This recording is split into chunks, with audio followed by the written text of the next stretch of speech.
Sampai masanya tiba, datang malaikat membawa kain kafan min nur, dari cahaya. Lalu malaikat menampungnya, keluarlah roh. Sejuk terasa dari kaki, naik ke atas, naik, berhembuslah dia dari mulut.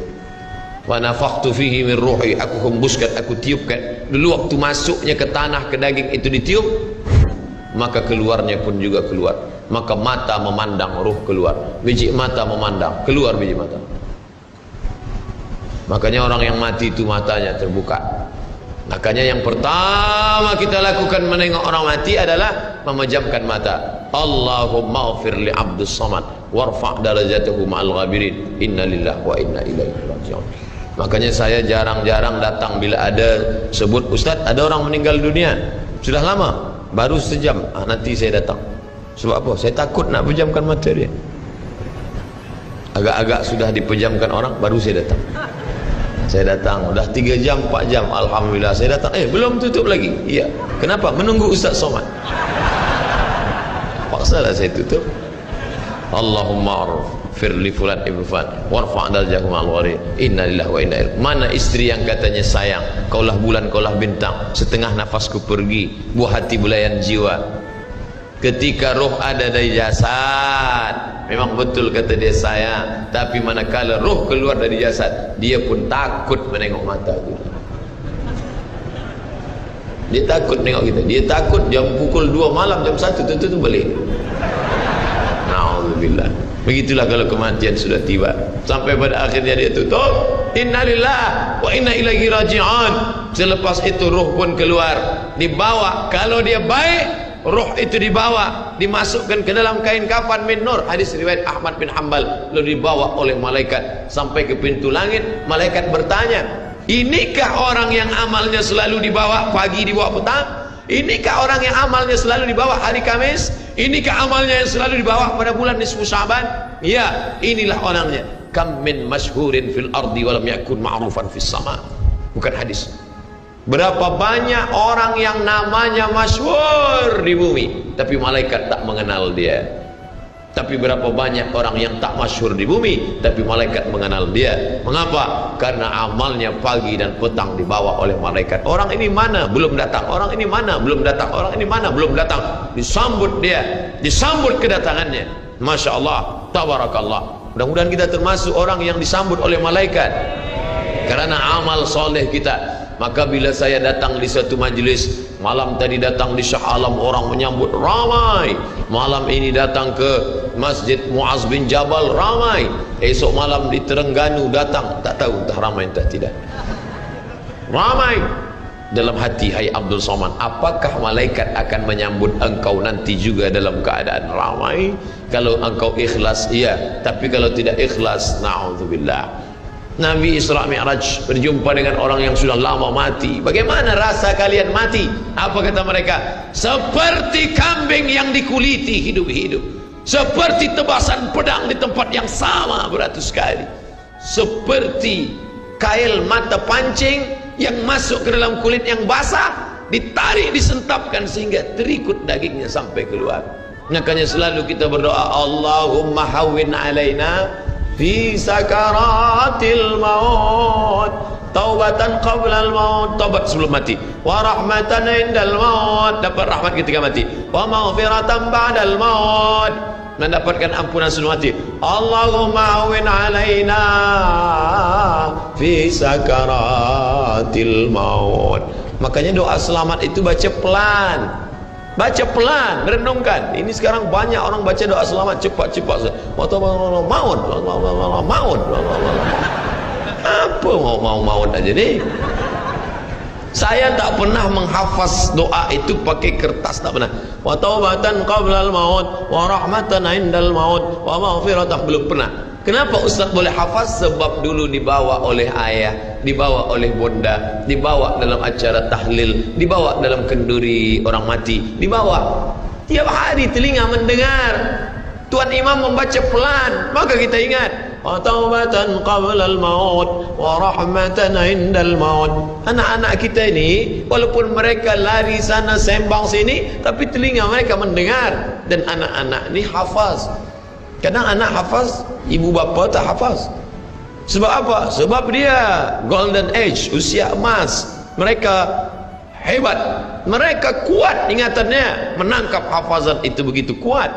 Maka kita ajarkan mereka doa itu pelan-pelan. Sebab bila kita ajar kuat-kuat, mereka balik, dia panggil, ibunda dia panggil, cuba kau baca apa doa tadi? Maut. Apa mau aja nih? Sebab di Irak banyak orang mati, sebab di Suriah banyak orang mati, di Palestin banyak orang mati, di Rohingya banyak orang mati. Padahal maknanya amat sangat dalam. Allahumma hawwin alaina, ringankan kami fi sakaratil maut. Tidak ada gunanya amal banyak kalau tidak selamat dalam sakaratul maut. Makanya kita selalu minta kepada Allah, Allahumma khtim lana bi husnil khatimah wa la takhtim alaina bi su'il khatimah. Allahumma ja'al akhir kalamina, jadikan akhir kalam kami inda tihai ajalina, ketika ajal kami sampai, jadikan akhir kalam kami yang terakhir keluar dari mulut kami qaula la ilaha illallah Muhammadur Rasulullah. Allah. Biasa orang takbir ini nak pergi perang, menghadapi sakaratul maut penting juga takbir. Sebab di situ banyak segala macam godaan-godaan. Datang syaitan membawa air, katanya menjelang sakaratul maut itu haus, panas, haus, maka datang syaitan membawa air. Engkau sebut nama aku bagi air. Mau? Kata dia. Mau? Engkau mau? Sebut nama aku. Tapi bila iman kita kuat, maka dia tidak akan mampu untuk menggoda kita. Sampai kapan syaitan tak pernah berputus asa? Sampai bila? La atiyannahum min baini aydihim, aku datang dari hadapan, wa min khalfihim, aku datang dari belakang, wa an aymanihim, aku datang dari kanan, wa an syama'ilihim, aku datang dari kiri. Datang dia, datang dari hadapan, datang dari belakang, datang dari kanan, datang dari kiri. Oleh sebab itu yang banyak tuan-tuan yang ada berada di sini, tolong berzikir semua. Subhanallah, subhanallah, subhanallah. Kenapa? Dengan zikir itu maka larilah jin-jin setan yang ingin mengganggu. La'uhwiyannahum, aku akan goda mereka, aku akan sesatkan mereka. Berapa lama? Madamat arwahuhum fi ajsadihim, selama ruh ada dalam jasad, aku tak akan pernah berhenti sampai akhir keluar jasadnya dalam keadaan mati, tidak menyebut Allah Subhanahu wa taala. Itulah punca mereka. Makanya kita selalu berzikir. Esok pagi terjaga dari tidur automatically, karena kita sudah programkan di kepala kita, manakala terbuka, alhamdulillahilladzi ahyana ba'da ma amatana wa ilaihi nusyur. Selapar-laparnya orang beriman, manakala dia tengok makanan, terus saja dia ingat Allah. Allahumma barik lana fi ma razaqtana wa qina azabannar. Tapi ada setengah umat Islam, bila dah kenyang saja baru ingat Allah. Alhamdulillah. Bila tak kenyang tak diingat Allah SWT.